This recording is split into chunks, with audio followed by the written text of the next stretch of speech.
Hey, Rover. So, we did bring enough money, right? Oh, that? Don't worry. Money's not an issue. Augusta made sure we're covered. All our food and lodging here in Septimont is billed straight to the F4's palace. But I think the owner might have overdone it a little. Ha! Better get used to it. You're the champ of the Great Aegon. And you know me. If food's on offer, I'll be a scoffer. Yeah, no leftovers, guaranteed.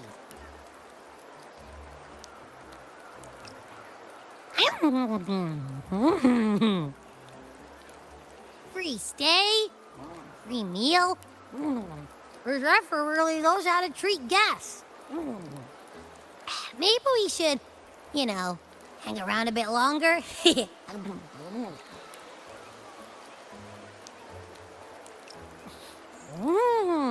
This smells amazing.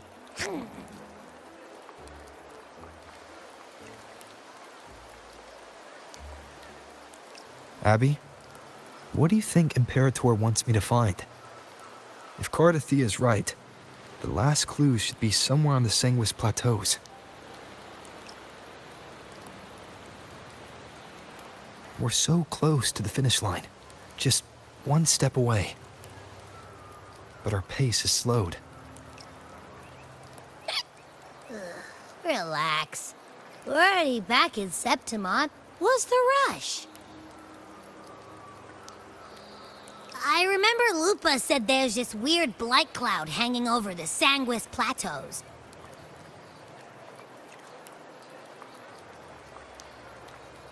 And when the high tide, or whatever, rolls around, all the gladiators go there to hunt tacit discords. Wait, is the high tide coming up soon? The Aphra's invite did say something about... That reminds me. Aren't we supposed to meet her today?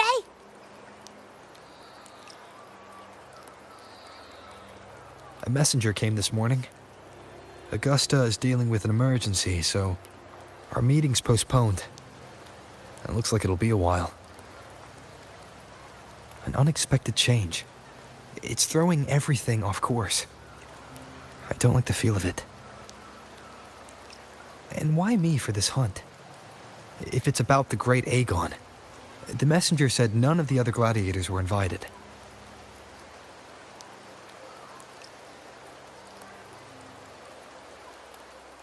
Who knows? Maybe she just wants to test her strength against you. Typical Septimontian, right?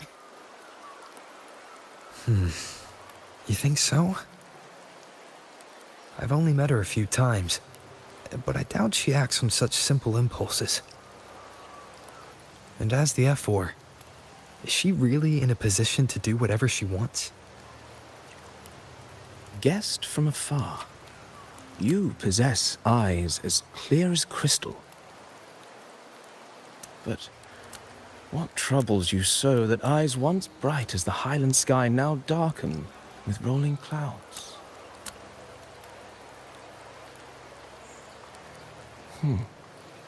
A warrior who walks the blade's edge does not falter over trifles. The clouds, if I may guess, are cast from the throne. At the peak of Capitolini Hill, beneath the pale walls of the Ephes Palace, secrets lie buried. And the most intricate among them are those born from the pursuit of power. Even one as honorable as the Epher must learn when to be ruthless. In Septimont, a city forged in iron and blood, anyone who seeks the throne without knowing the cost is no better than a lamb marching to the butcher's knife.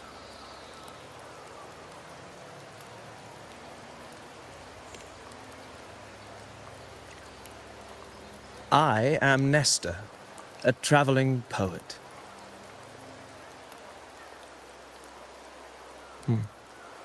The rains in Septimont never seem eager to leave this season.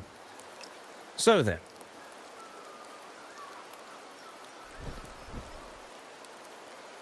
If you are curious about the effort, then allow me to say that nothing would honor me more than to offer even a modest service to the champion. Wait, how do you know he's the champion? And all that stuff about the F4, too. Oh, your eyes. Were we talking too loud? To see and to hear are but two of the many ways to perceive. Trusting the senses is, truth be told, I've been gathering inspiration for my next epic. That's why I speak of her with some familiarity. I have a feeling your tale with her will soon be written. And knowing more about those who walk alongside you is rarely without its benefits.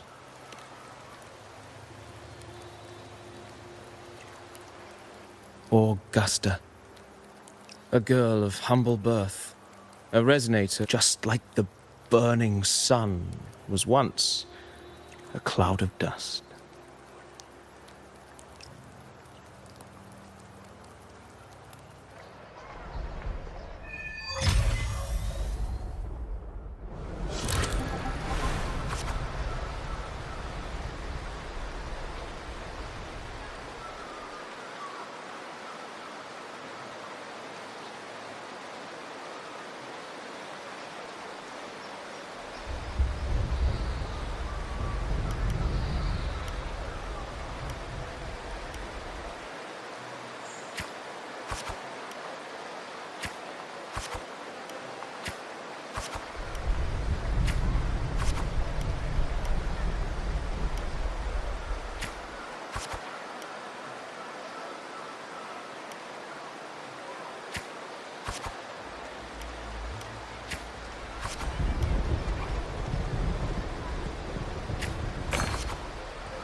Fail enough times, or perhaps, for a girl who has lost everything, there was never a second option.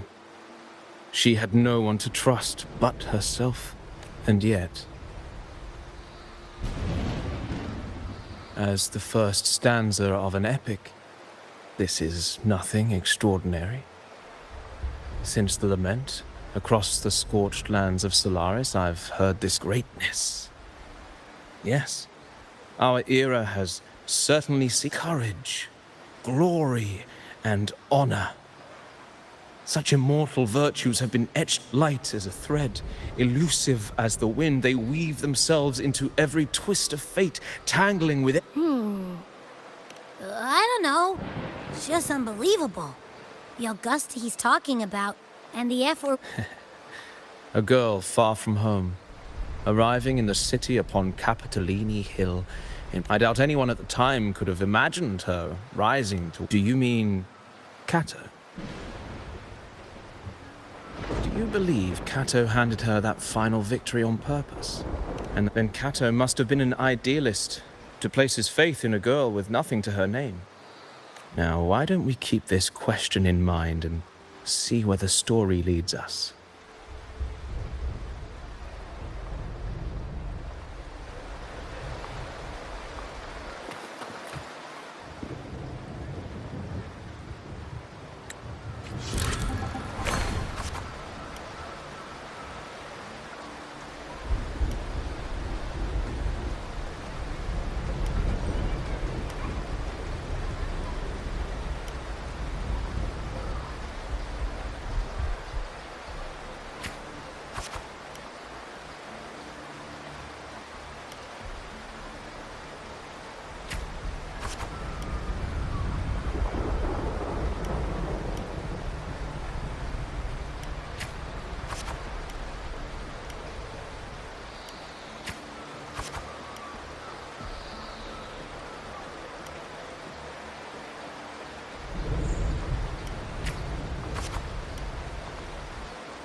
Merely the rough shape of a short epic.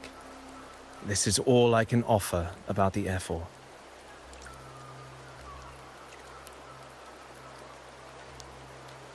Now, as a listener, what do you make of my narration?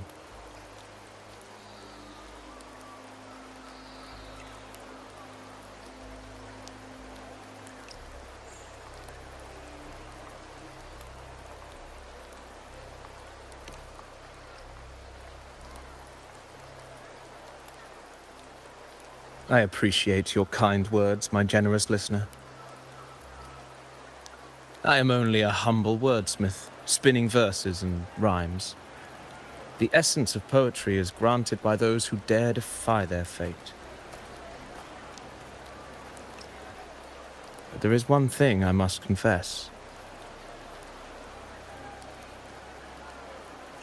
Through my words, your knowledge of the Ephor is partial, at best. Poetry can only offer a glimpse of the true story, the reality of people, events, and things slips beyond the grasp of words. I do not belong in the pages of the epic, so I remain confined to the observer's gaze. I can imagine events and emotions unfold, but I cannot truly recreate them.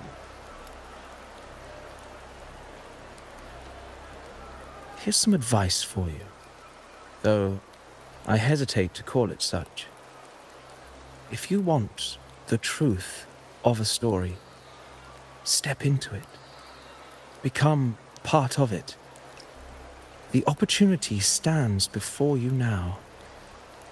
As I've said, the tale between you and Augusta, the hero of Septimont, is only now turning its next page.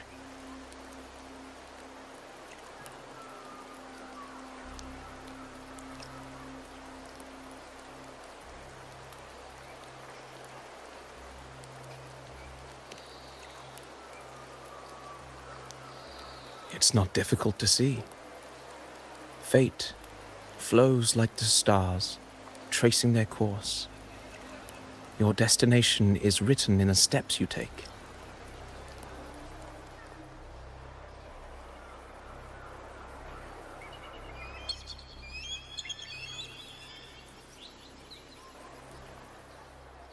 The rain is passing. I hear it ceasing its symphony upon the earth. Before I leave, may I ask you one last question? What is it that has lifted Augusta to the seat of power? What is it that makes a ruler?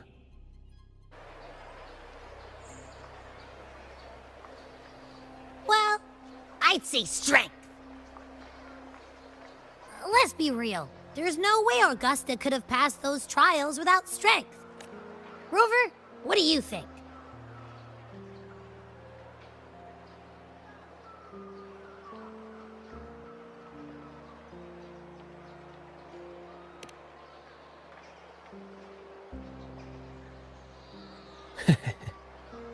You needn't rush to answer now. Keep it in mind as you continue. When the final chapter is written, the answer will reveal itself.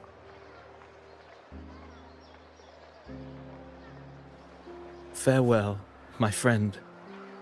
Our paths crossed by fate and by chance. Soon, after this brief encounter, everything about me will be gone with the wind. But you, your epic continues.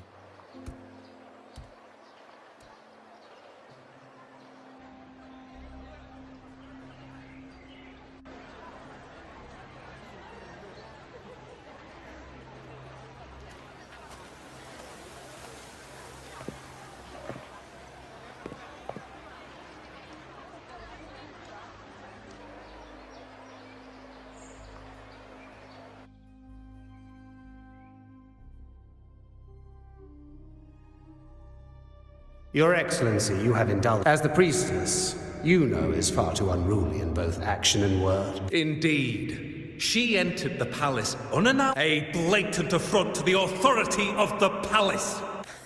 Same as always. Senators, all she crossed was a doorway. One too insignificant to carry the weight of our authority. or defend anyone's fragile pride.